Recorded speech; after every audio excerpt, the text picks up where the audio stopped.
The first game that most people think about when mentioning this emulator is, well, Bloodborne. And I'm happy to report that for the most part, the game is playable. Many people have played and finished the game on Shat PS4 with a pretty positive experience. Now, in order to actually get a playable experience with the game, you will need to take some extra steps. Given that Bloodborne is a game with a huge community, a lot of community-made patches and mods have been created for it. Special thanks to Misek212 for creating an excellent Google document detailing all the necessary steps in order to get Bloodborne up and running on PC properly. I use the BB launcher as it's called, as it also serves as a mod manager, which is really important for this game in particular. One mod that's basically mandatory is the Vertex Explosion Fix mod. If you don't know what Vertex Explosions are, it's basically when you have these giant textures pop up around characters and objects, and this happens pretty much all the time, making the game basically unplayable without this mod. I also had to use a mod that fixes crashing when hitting or getting hit by enemies. You may not need to use this mod depending on your CPU, but if you happen to have a 12th gen or newer Intel CPU, this mod will also be mandatory. Installing the mods is also pretty simple thanks to the BB launcher. You just download, extract and place them in the mods folder, mark them as active, and you're done. You can now finally become a hunter on PC.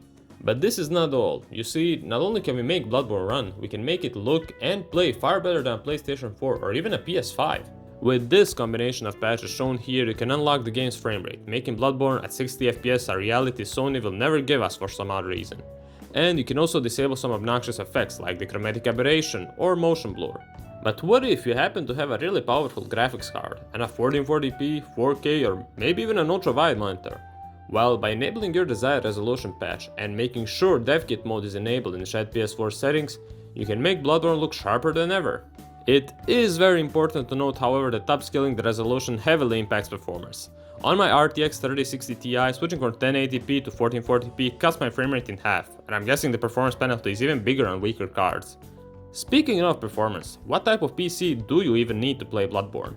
Well, in order not to get constant crashing, you'll need at least 16 gigs of RAM and a GPU with at least 8 GB of video memory.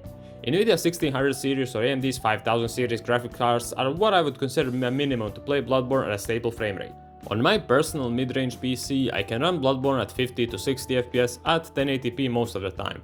I tested the game today, speedrunning to the opening sections of Yarnam, and it was really a smooth ride, although there was one moment where the game froze for a couple of seconds before returning to normal. My first playthrough of Bloodborne was actually on the PS5, and I find it insane how much more responsive the game feels here at 60 FPS. It also loads significantly faster here, especially when compared to the old PS4 hard drive, which would take ages to load the game after dying. If you've never played Bloodborne before and want to check it out, I can definitely say you'll have a good time emulating it.